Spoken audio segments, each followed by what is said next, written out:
Hello, everyone, and welcome back to another episode of Parenting is Easy, Said No One Ever. We've had a lot of guests and a lot of different topics talking about different areas of parenting. And today, helping us deal with another area of parenting and another type of stress is Douglas Mulholland.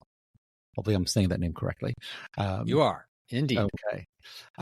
Douglas has founded the first biotech company to restore the elastic in arteries, the first water recycling institute in Brazil, and the most watched TV network in Ukraine. His career covers journalism, filmmaking, podcasting, the scientific institute management, executive training. All of these are linked to his focus on health. And specifically today, we're going to be talking about the toxic metals that American Heart Association and the World Heart Federation have newly declared as a major heart disease risk at every age, and hopefully also touching on specifically our children's IQ. Doug, thank you so much for joining us today. Well, thanks very much for having me. This is a really important topic for parents and kids and parents who are kids of parents. So basically, everyone who's watching this is going to gain something from it for sure. Okay, awesome. So can you give us a little bit of a background? I know, there's a lot of TV production and stuff like that, but specifically regarding this topic of these metals, where has your work started and how did you get into this? I'm going to answer that by first saying that human beings have this really funny trait, all of us, including myself, and that is that if nasty things go on long enough, you get used to it. And actually, that's the problem that human beings have been facing ever since humans began to walk the earth, because we've gotten used to the idea that our bodies start to fall apart at around the age of 30, and then we get worse as time goes on and we eventually die. And we've also gotten used to the fact that the majority of us die of cardiovascular disease. These have become more or less accepted, and my argument is this is unacceptable and not necessary anymore, and that's what we're going to be talking about today.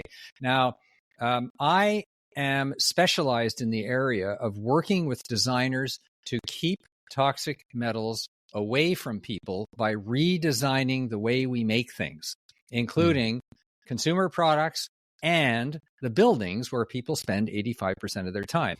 And this is especially important for parents and their kids, because the biggest epigenetic impacts, that is, that environmental impacts on how your genes behave, occur in the early years of life.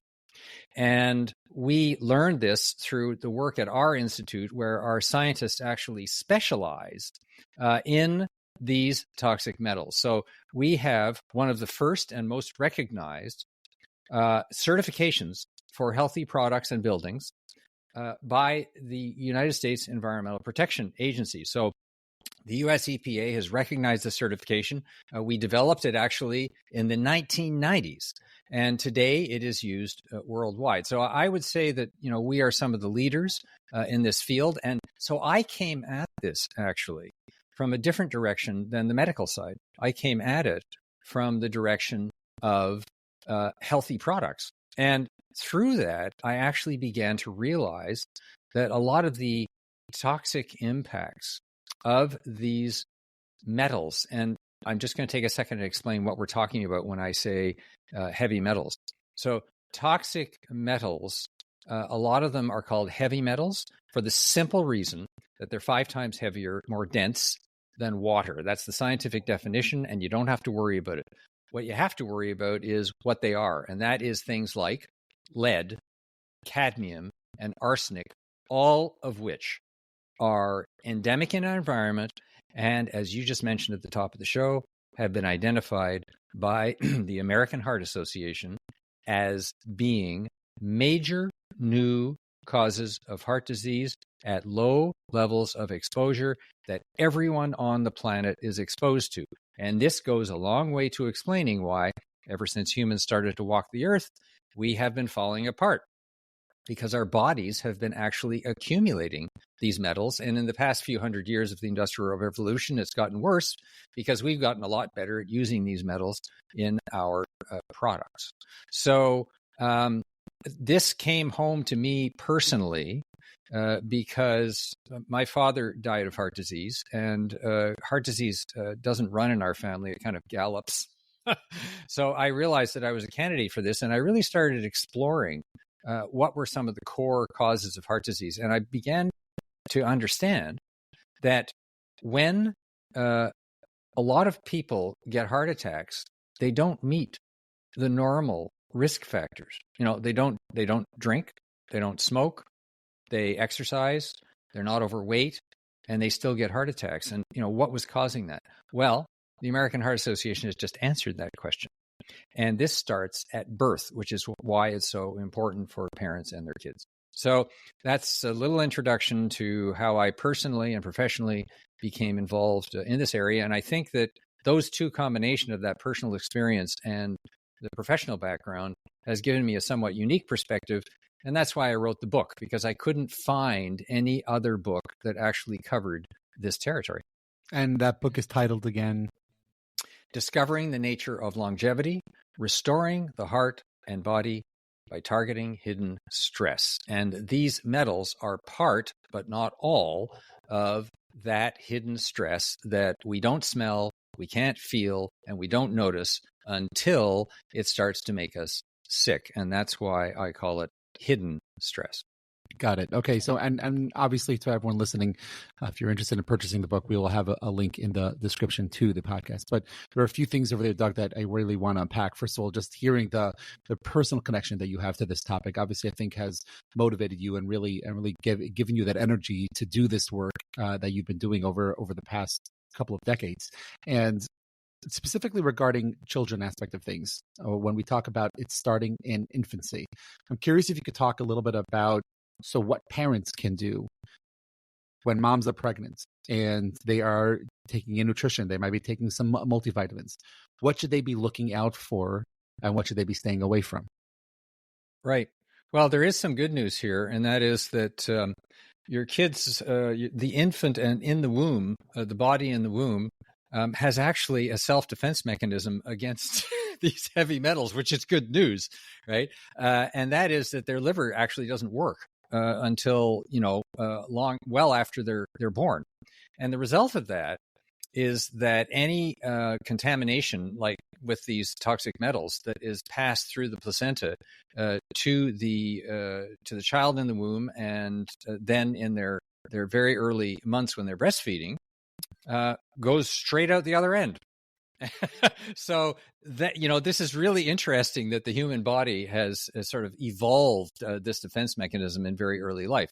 So that's fine. And I'm not saying that, of course, mothers should pollute their bodies, because the general health of the mother has a huge impact on the health of the child. And so if the mother is full of these heavy metals, she's definitely going to have a problem.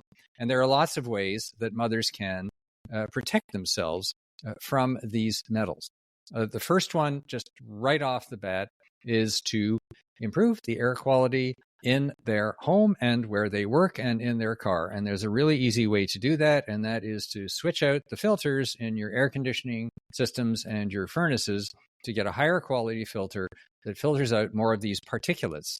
These particulates, which you breathe in the millions every time you breathe, just let me say that again, are actually, they have heavy metals tied onto them. And that's because air pollution from all of these sources contains these heavy metals. So really simple thing that you can do, quite affordable, improve the air quality where you're living. People spend 85% of their time indoors, in their cars, in their homes, in their offices. So that's a really effective way. The second way, likewise, is with your drinking water. And that is attach a heavy metal filter to your tap, and make sure that it is certified as taking out these heavy metals like lead, arsenic, and cadmium, because a lot of filters don't do that. And by the way, bottled water doesn't guarantee it either. And for example, if you heat up some of the plastics that contain that have bottled water plastics or soft drinks plastics, guess what happens?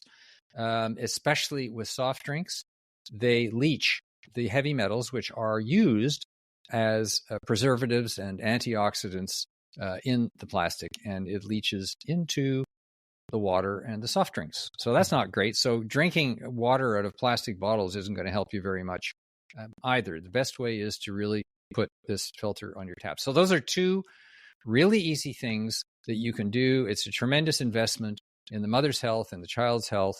And also, of course, in the foods that you eat, there's a lot of things that you can do. The very first thing, I have to say this, although I'm not religious about it, but I have been doing this for the past 7 years.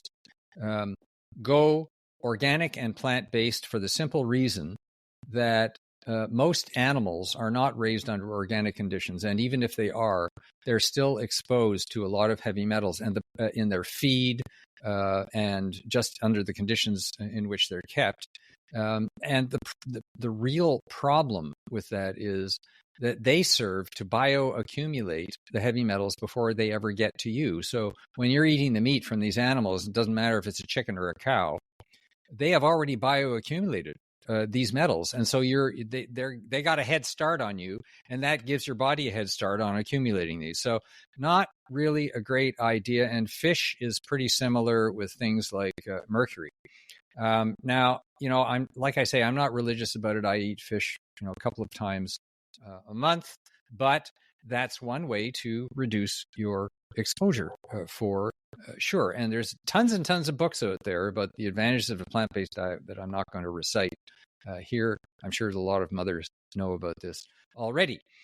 So all of those things mothers can do right now, and it doesn't cost a lot of money. And by the way, a plant-based diet costs less than a flesh-based diet normally. So there you go. Those are quick and easy things that people can do. And then we can go from there. So I just want to unpack that a little bit more. So, I want to go back to both the water filters and also the air conditioning filters. What should we be looking out for? Like, are there specific companies or certain letterings on these filters or on these water filters? Good point. I'm glad you brought that up. That's one thing I forgot to say. So if you go to the US EPA website or Consumer Reports, you'll get reports on both air and water filters.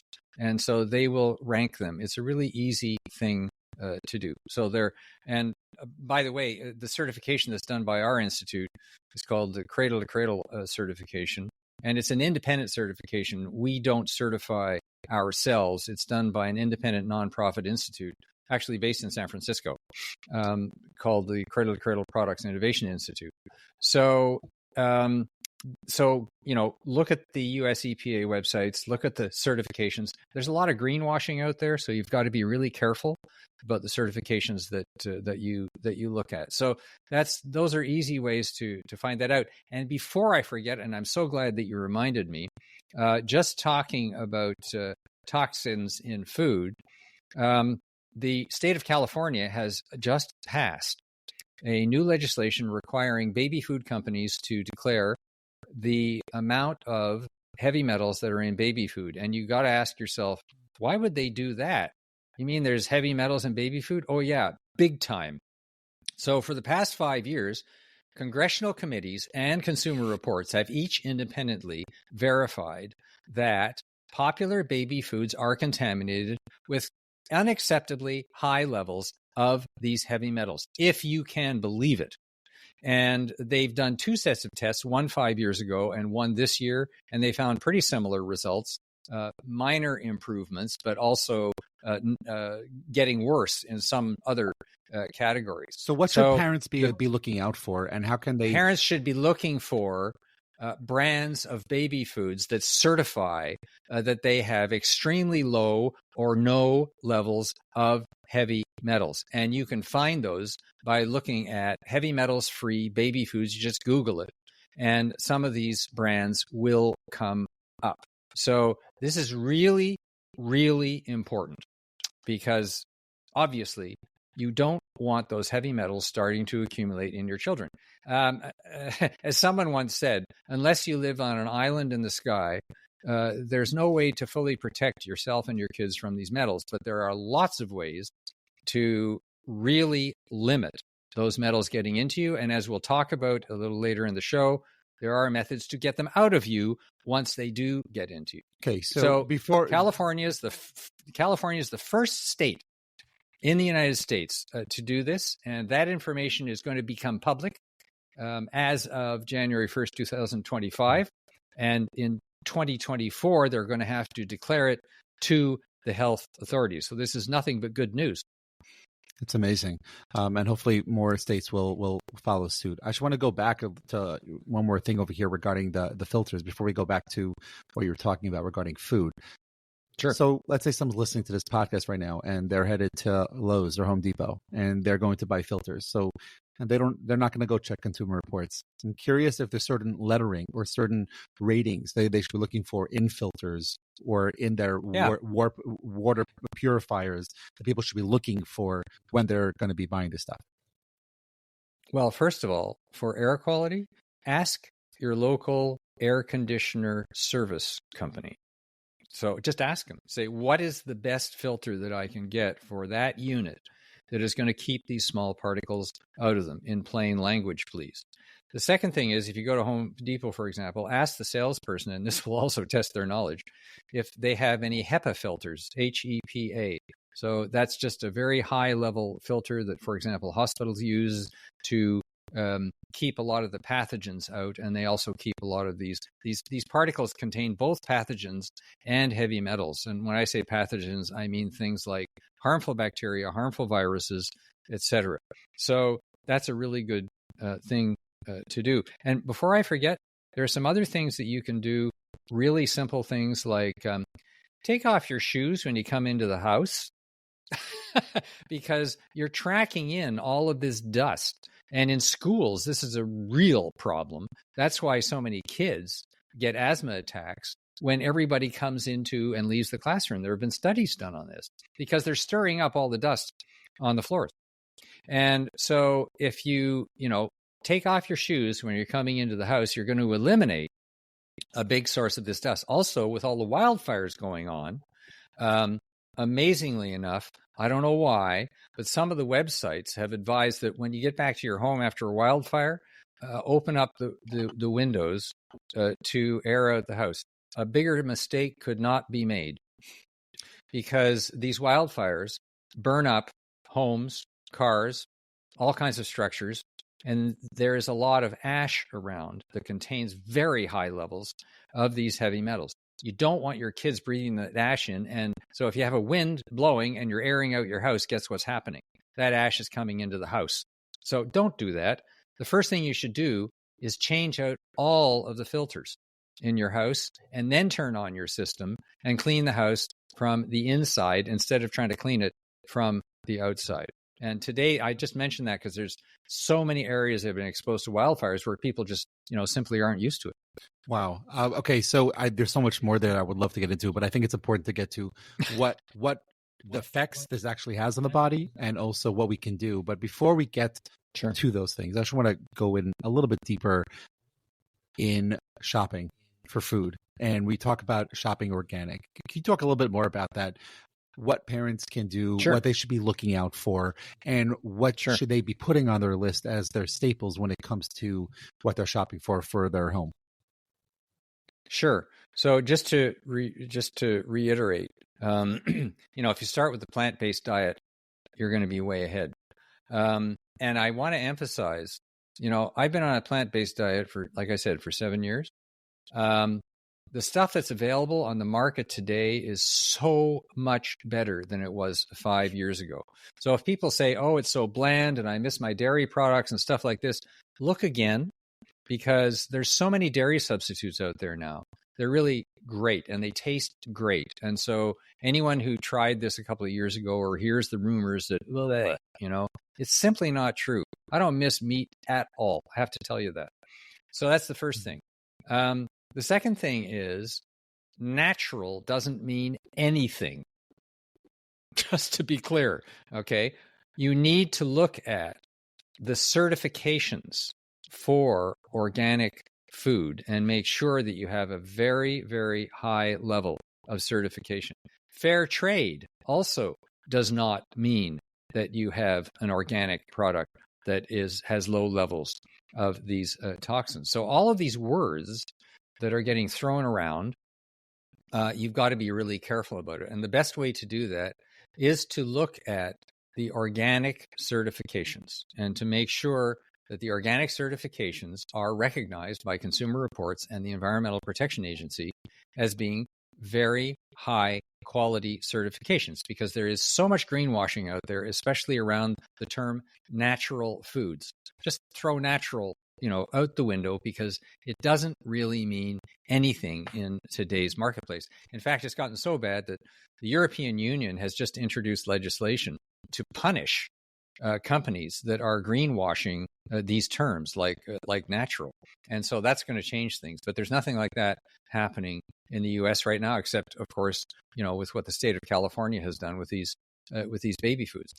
So when you're shopping, look for plant-based foods, look for organic labels. And there's one other thing you can look for. There are certain foods, and you won't see this on any of the labels, that actually get these metals out of you. And it's very interesting because over time, the body has, over these millions of years where we've evolved, the body has evolved a certain capacity to get rid of these metals itself with enzymes that are actually produced in your gut. And the problem is that it can't deal with all of them because it bioaccumulates, it hides in the tissue, and it's really difficult for the body to deal with it all, which is why even before the Industrial Revolution, the evidence from human remains of 5,000 years ago show that they had been exposed to these toxins and actually developed heart disease at a very young age. So this is not new. This stuff has been in our environment for a long time. So we're actually one of the first generations to have figured out that this is really a serious problem. So having said that, there are some foods and I'll just give you one example, broccoli sprouts, not the big broccoli, although they're helpful, but broccoli sprouts, the little sprouts that you can actually grow in your kitchen. They're a little tricky, according to my wife, to grow, but you can also buy them and buy the organic ones. They are up to 100 times more effective at actually grabbing these heavy metals and taking them out of your body. What happens is you pee them out. And so this is called natural chelation. The term chelation is a Greek term for claw to grab. So basically what happens is some of these foods help your body chemically grab these metals from your tissue, and then you pee it out. And so that's one of the foods you can look for. You can also look for certain spices like curcumin, which is also very good at chelating this. So those are some of the foods that you can actually look for in the store. It's amazing. And hopefully parents are starting to just have the awareness of what they are buying, to what they're bringing into their houses and how that's affecting them. And I don't want to get into a shopping list over here, but just could you touch one more time and just a little bit deeper? We talk about having specific certifications. What should we be looking out for, and what labels are a gimmick? Besides for just the concept of natural, I think sometimes, at least here in America, and I know there've been documentaries talking about this, of words that are used, zero trans fat, for their, I guess, to entice us to buy more items. So what is there that we can? That's a really good point that you brought up. So the example is exactly what you just said. Getting to zero, free of. Okay. Well, free of actually doesn't mean anything. It's like I'm having a meal that is free of chicken. What does that tell me about the meal? It doesn't tell me anything about the meal, except that, it doesn't have chicken in it. But it doesn't tell me about any of the other possible 100,000 foods that I'm going to have for dinner. This is exactly the problem with this advertising about free of, because it's the flavor of the month. Free, that was identified as a problem. Now it's free of this. Now it's free of that. So you need a much more comprehensive approach to the healthiness of these foods. So what you want to look at is certifications that address the overall production and processing of those foods, not focused on one or two specific things. That's really important. Now, don't take my word for it. I'm not the world's expert on all these certifications, and I do have a bit of a prejudice because we have our certification for healthy products. So what I would do, again, is I would read consumer reports and I would read the US EPA sites on certified organic products and what are the highest ranked certifications for those. There's actually quite a good choice out there.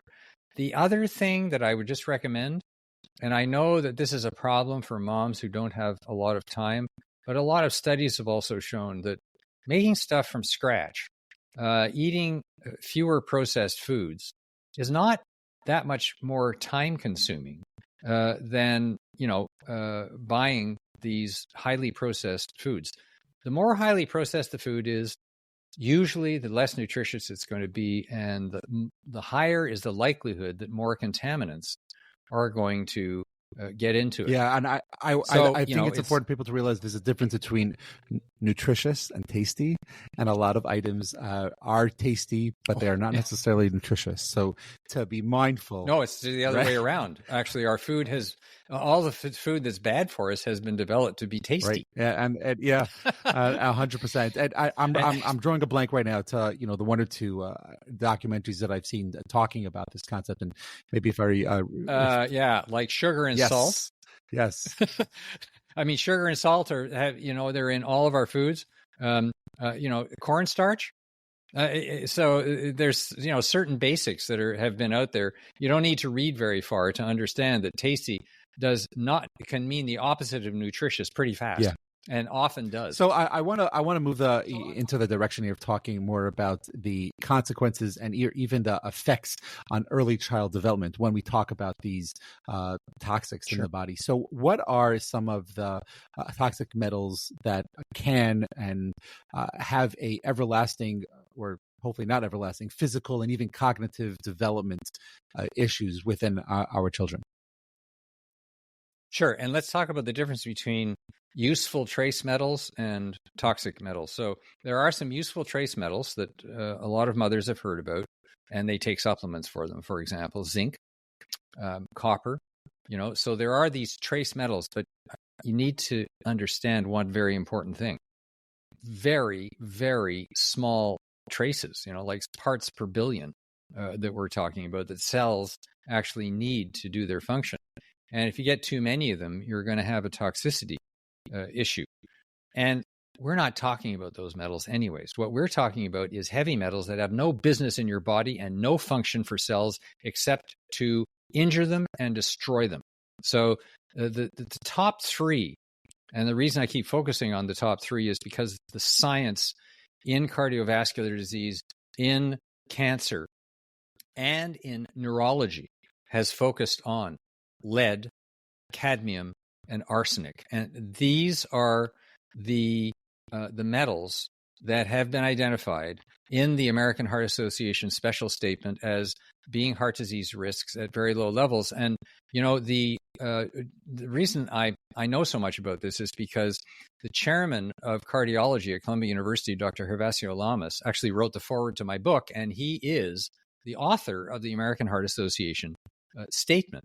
So we've had long talks about this over the years, and he has almost single-handedly brought into public awareness, along with the American Heart Association, what is going on with low levels of these metals. And to be clear, this is not metal poisoning. So most healthcare providers are taught to look for metal poisoning that is a whole different level, where that is exponentially more metals than we're talking about. So the problem is that that's what they're testing for.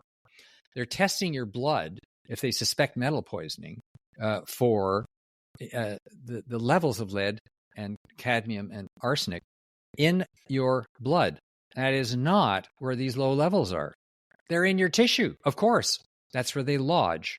And to answer your first question about what are the impacts, when they lodge in your tissue, they do a couple of very nasty things. The first thing they do is that they disrupt your DNA. So they are chemically toxic to DNA, and so they cause mutations. And those mutations can lead to two things. One is cancer, and the other thing is a chronic inflammatory response, because when this starts happening to your cells, they send out an alarm bell. And that alarm bell creates inflammation because it's part of the immune response. And because this stuff builds up in your body, that response becomes chronic and your immune system turns against you. Now, here's what happens when your immune system turns against you. I'm just going to put this up. Have I got that right on the camera? Okay, so on this side here, where for people who are listening, I've got two images up here of elastic fiber in your arteries. And this is also the stuff that keeps your skin flexible and your organs flexible. And every breath you take and every move you make depends on it. It's called elastic fiber or elastin fiber. Move it back a little bit so we can see a little better. Here. There we go. Yeah, that's good. How's that? Okay. So this stuff here is in a 6-year-old, nice and smooth. You know, you can see how wonderful that stuff is. On the other side here is a mess, right? And that is in a 90-year-old. This is happening in all of us. And one of the reasons for that is because of these hidden stresses that chew away at the lining on this elastic fiber. So when that happens and the lining is breached, as it is in your arteries, in your brain, and in your organs, they all send out a cry for help, and the body responds with chronic inflammation, which is why we all actually develop a chronic inflammatory condition as we get older. And that flies below the radar, but it manifests itself as hardening of the arteries, which eventually we all die of. And you remember at the top of the show, I said how we've all gotten used to these horrible things that happen to us. And that's a beautiful example of that, is we've gotten used to the fact that we start to sag and our arteries start to harden. And well, you know, there's not much you can really do about that because that's just the way things work. No, actually, what is going on here is that we've recognized that nature is not always our friend. And in this case, especially not, because it has developed these heavy metals that are not good for us at all. And so there you have it. These impacts are causing our skin to sag and our arteries to harden and carcinogenic cells to form. And they interfere with neurological function because, I mean, what happens when you take a wire and put it across two live wires? You get a short circuit. What do you think is happening with these heavy metals in our brain with neurons? Doing the same. That's exactly what's happening. They're short-circuiting our neuronal signals, which starts to explain a lot about why we have these chronic issues as we get older. And so on all three levels, whether it's neurological or carcinogenic or cardiology, this stuff is bad news, and we have to stop it from getting into us, and we have to start getting rid of it. And the next thing we could possibly talk about is the therapies that are available. But before we get to the therapies, I want to go back to something we started off with as well, talking about the effects this can have on a child's IQ. Can you talk a little bit about where that comes from? Sure. And the preventative measures that parents can take? Yeah. So 6 weeks ago, the highly recognized clinical journal for people who aren't in the medical field is The Lancet. The Lancet is recognized as really one of the top clinical journals, and they published a study that concluded that the impacts of low levels of lead on children's IQ and on deaths in heart disease have been grossly, I emphasize this word, grossly understated, to the extent that lead, in terms of fatalities in heart disease, is ahead of smoking and cholesterol. Now, just think about that for a second. So the second thing is it has been responsible for an average decline in children's IQ of several points globally. So this is a real problem. And the reason that it affects the IQ is what I said before, is when you have lead lodging in the blood vessels that feed the brain and in the neurons that are trying to communicate with each other, of course this is going to affect IQ. So once again, we've gotten used to this, but we don't have to. And the reason I keep chipping away at that getting used to awful things is because everyone who's listening to this show should really take action. And we'll talk about that a little later. But the first step to that is educating yourself. And then the second step is actually taking action and saying, no, I'm mad as heck and I'm not going to take it anymore. And just because it's been happening for the past few million years doesn't mean it has to continue happening. And I think a lot of what you're saying is new, at least to me, and something that I'll obviously be taking into consideration when I'm shopping and with the products that I'm buying. And I think just it was the new to me too. of all of this, I think is a real eye opener. As you're talking though, there's one thing one question that's, I don't want to say bothering me, but just sort of like on my mind. You know, we talk about the toxicity that's within the system, and therefore how that can have a long-term effect within the body, cognitively, developmentally, neurobiologically as well. At the same time, you know, when you're going back from the Industrial Revolution till now, the average age for both men and women have gone up exponentially. So how does that come into play regarding age being more and us being able to live longer lives, but at the same time having to be on the more preventative care aspect of things and seeing the dangers of things? Sure. So first of all, we haven't beat the 120-year ceiling on longevity ever, and we haven't gotten any closer to doing it, which is interesting. So even though average life expectancy has improved, and I'll just get into that in a moment, we haven't broken through this longevity ceiling, even though it's quite clear from all the studies that the human body is capable of going on for a lot longer than it does. It's not programmed, as some people have suggested, to discombobulate around the age of 100 or whatever. It just simply is not. It has the capacities. But if it's mortally wounded as it goes through the life process, then of course it's going to conk out. And the main thing that happens, like I said before, is we all turn to stone. You know, like Queen Elizabeth, you know, she died of hardening of the arteries. So old people, very long-lived people, die, they turn to stone and then creak to a halt. That's what happens with the oldest and healthiest living people. So to be clear, average life expectancy is increasing, but the ceiling is not increasing along with it. So that's number one. Number two, the reason that average life expectancy has increased so dramatically over the past couple of 100 years is due to a couple of very simple things. One of them is sanitation and washing your hands. Disease. So that has helped us get rid of a whole lot of communicable diseases that used to wipe out, so many children before the age of 10, which contributed to keeping that life expectancy very low. So that's number one, is sanitation has been the biggest single factor. A close second has been vaccinations for childhood diseases. Regardless of all the controversy around vaccinations, the numbers are quite clear on the dramatic improvement and the reduction in these chronic children's diseases. So there's just no question about it that vaccines in this area, despite the drawbacks that people have pointed out, all in all, the risk versus reward has been pretty clear in that particular department. So yes, there's always risks. So that's number two. And number three was the advent of antibiotics.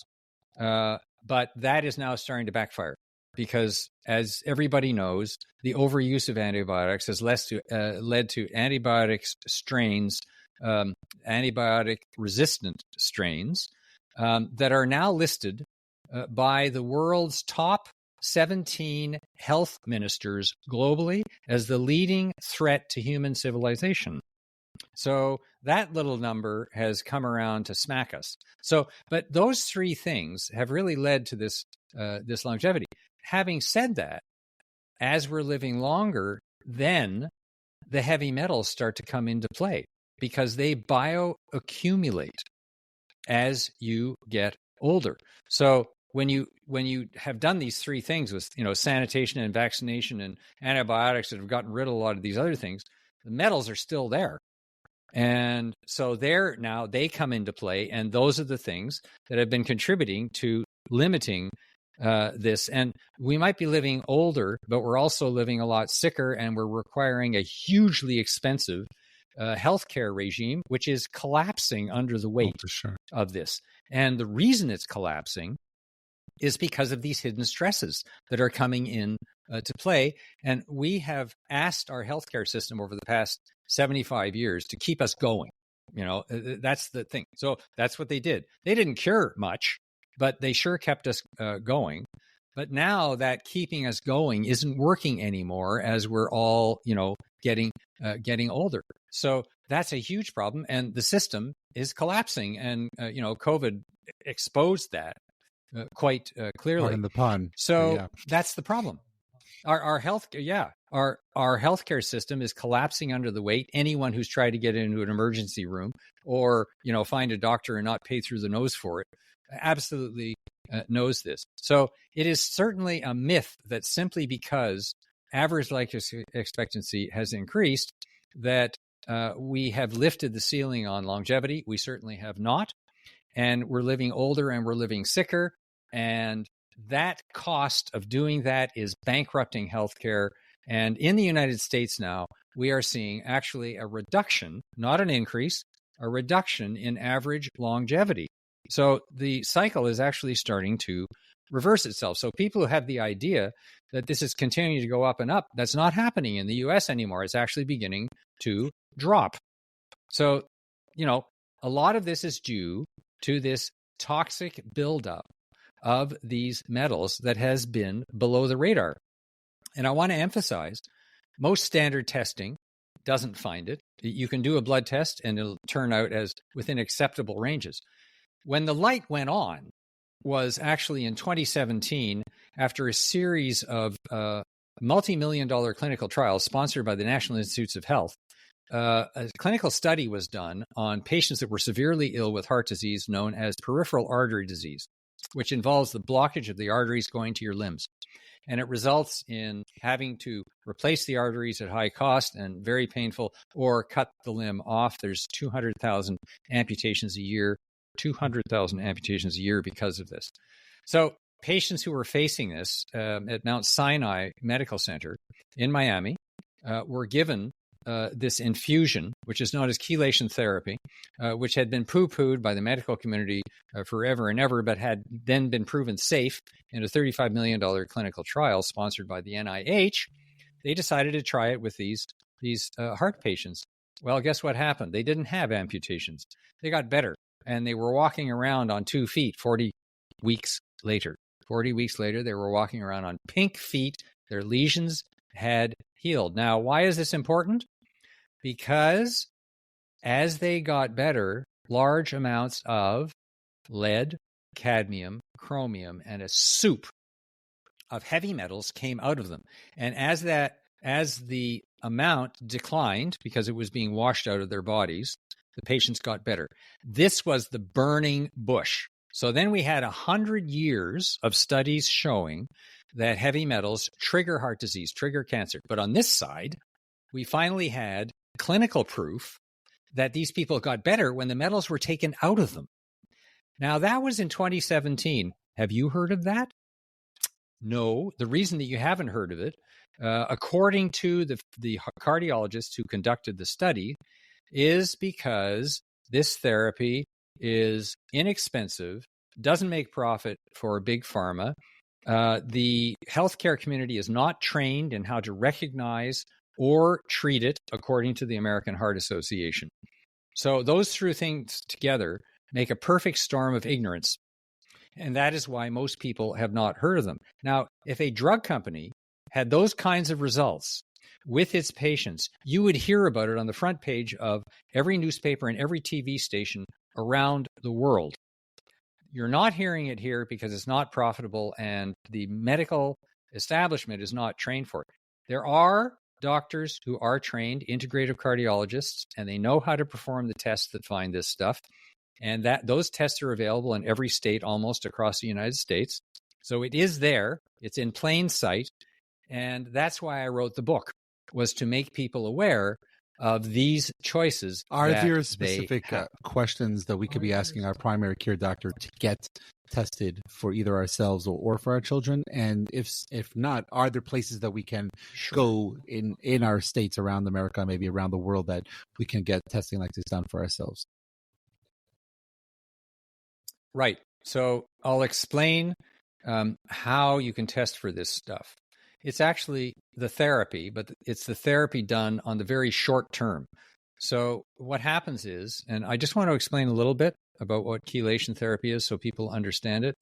It's a combination of a chemical that chelates the metals, as I described earlier, that foods do and your body does naturally. It grabs the metals and then you pee them out. On this side are high doses of multivitamins and minerals that make sure that your body is not depleted of those, and they have a synergistic benefit along with the chelation for restoring the health, for example, of your arteries. So those things together are the chelation therapy that was used. You got to be careful when you use the word chelation because it means different things to different people. So you have to look at what was done in the clinical trials. Now, in the short run, if you do that, you do like a 1-hour test. It's an infusion that they do through a needle. And then you pee out the results. And that's where they can actually find the true levels of metals that are in your tissue. And, you'll also hear a lot of conventional healthcare providers saying, oh, these tests aren't reliable, et cetera, et cetera. No, you need to look at the results, the published results of the clinical studies on this to understand that. And a lot of the healthcare providers, because they're not trained in it, say, no. So that's why, they're a little bit out of date. So yes, these are available from naturopathic doctors, integrative physicians. Those are physicians that look at the whole health of the patient instead of just this disease or that disease. So that's called integrative medicine. And they're also available from nurse practitioners. So those sources are out there, and they follow a protocol that is dictated by a national association. And I just want to emphasize, if you as a patient go to your healthcare provider and ask about this, you will get, chances are, the same answer that the doctors who actually performed the original clinical trial gave to their patients before they did this trial. And that is, no, it doesn't work and it's probably dangerous. So to be clear, the clinical trial that was done of chelation, funded by the National Institutes of Health, was done to prove that chelation did not work. And no one was more surprised when they unblinded this gold standard study and found, for example, that in diabetic heart patients, all causes of death, all causes, not just from heart disease, were reduced by 41%. Drug companies would salivate over that kind of result. So those are the kinds of results that patients can take to their physicians and say, well, what about this? And why are we not being told about this, at least given the option to study it, instead of just simply not being told? And that's the big problem right now. The big problem is that patients are not being told, and as a result, they need to demand. And that's the message in my book. Something that we're hopefully bringing to our listeners here, of being able to have an awareness about it. As there's so many things for us to talk about, Doug. And as we're sort of wrapping it up over here, I want you to touch it for like a minute or two, specifically on the preventative measures that parents can do. What steps can we do at home to reduce our child's risk of exposure to these toxic metals in our everyday lives? Yeah, let's summarize it. First of all, educate yourself. I have to say this, get the book, because that's why I wrote it. So you can educate yourself about what these hidden stresses do to you and what's being done to get them out of you. Second, so inform yourself. And don't just use my book. You can use other sources as well, for sure. I've got 700 scientific references in the book. You can look them up. The second thing is improve the air quality in your home. The third thing is improve the water quality by getting the right filters. The next thing you can do is to improve the quality of your food by getting certified organic products and staying away as much as possible from processed foods and meat. So those are things that you can do at home. I want to emphasize something right now. I am not a physician. That's why I asked Dr. Lamas, who is the chairman of cardiology at Columbia University, to write the foreword to my book, so that people could see that there's some credibility to this. So I don't recommend treatments to people. I just say, here's the information about what's being done. You need to make up your own mind with your health care provider. So I want to emphasize that. So these are all really simple things that people can do. Most of them don't require going to a doctor or having a prescription. They're just common sense things. Keep your air clean, your water clean, and the stuff that you eat clean. And there are ways that you can do that, as we talked about here today. And I'm so grateful to you for having the courage to bring up this topic and educate parents about what is it that they can do. And the other thing I want to emphasize is parents can do this for their kids, but also for their own parents. So it goes both ways. That's the important thing. Every parent is a child. And our parents are living longer. So we can help our parents stay healthier longer by doing this as well. That's a very good point. Thank you for bringing that up. So as we finish up over here, I'm curious, ask a few, let's call it lightning round questions over here. As you've gone about this research and you've obviously been doing this for a long time, has there been one either funny, embarrassing, or maybe hysterical story that you've had either as a parent or at being parented when it comes to whether it's food or how to have conversations with parents? Well, the funniness about all of it is, I think, sorry to say this, but it's the absurdity of how obvious some of these things are for people to do. It's comically tragic because, it's so clear what we can do right now to prevent this stuff. But I really think that the funniest thing I ever heard was the first time that I learned that the doctors who did this clinical trial with the NIH actually did it to convince everyone that the stuff didn't work. Yeah. It was amazing. And when they announced the results to the annual meeting of one of the leading heart associations in the world, the doctor told me, he said, you could hear a pin drop because they all realized this was not what they were looking for. This was like, holy crap. And yet today you still see this embedded resistance. So, you have to take it with a bit of a grain of salt when you hear that. But I think that's the funniest thing, is how very smart people are still behaving in a very silly way when, we can have a massive positive impact on so many people's lives by just, looking in a bit of a different direction. As I've always said, you don't find what you're not looking for. Unless it's these people in the study that are looking for something specific and they get completely dumbfounded by the results, which anyone that's in any sort of research knows that, there is a lot of bias when it comes to a lot of research that's done. But yet when you have something that is completely put on your head, it really, really has a real impact on you. I'm curious, you've talked about, I do have, your book and you talk about some other books as well. Is there one specifically that you would recommend to parents that they can get more educated on, I guess, what they're bringing into their homes and how to lead healthier lifestyles? You caught me a bit unawares there, but what I will say is I cite a lot of those books on my website, but I would say that Caldwell Esselstyn who was the guy that introduced the plant-based diet to reversing the effects of heart disease. It's still on the bestseller list. I feature him in my book. It's a great book. I would definitely recommend reading all of his books and his wife's books. And she has got some great cookbooks out there. So there's a whole series of books that are written by them. There are also books by You, the Owner's Manual, Dr. Roizen.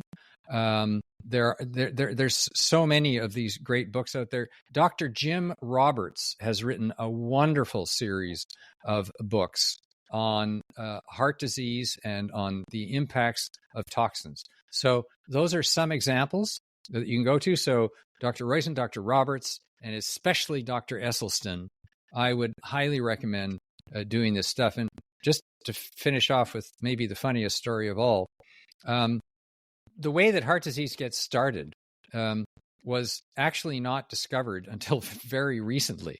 And the reason for that is because the tiny little particles in our body that are actually used by the body to cause chronic inflammation, they're called exosomes.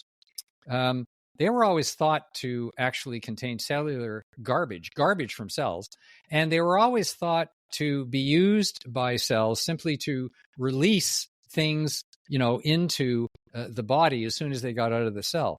Well, the reason for that was because the way that they tracked these little blobs of fat was they dyed them with an orange dye, and then they checked them with an electron microscope. Well, one day, one of the scientists discovered that every time you change the aperture on the electron microscope, it let out a burst of light that exploded the vesicles. And that was why for 20 years, everyone thought that these vesicles were just releasing stuff into the body willy-nilly, when in fact, they're highly programmed and they were going off to other cells to deliver the stuff that prevents and causes heart disease. So we were blowing up all of these exosomes by observing them. So this is a classic case of where the act of observing actually which changed is actually a very good that is the lesson for us parents regarding how we're supposed to be going about working with our kids over here as well. Exactly. So that's the topic of a whole other thing. We haven't talked about this elastic fiber or these exosomes. Well, hopefully we'll have another opportunity or a lot of the other things. There are so many things that are in the book for us to talk about. But one last question for you as we sort of wrap up over here. If you can think of one mundane, regular superpower that you would like to have as a parent to assist with everyday parenting responsibilities, what would that be?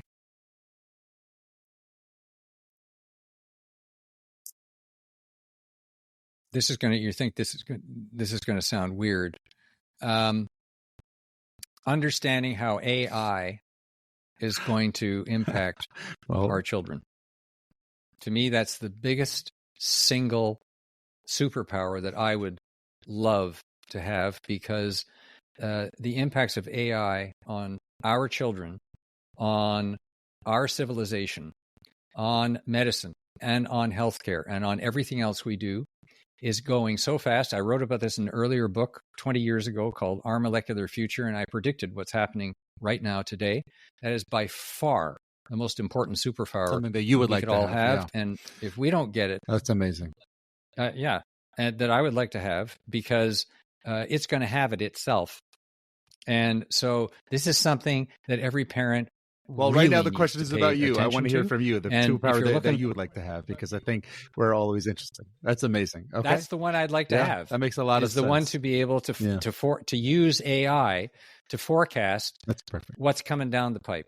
That's because amazing. That's okay. Well, really Doug, the key thank you so much for your interview today, and hopefully we get a chance to continue this conversation soon. Let's do it again, and thank you again for covering this really important topic and getting this information.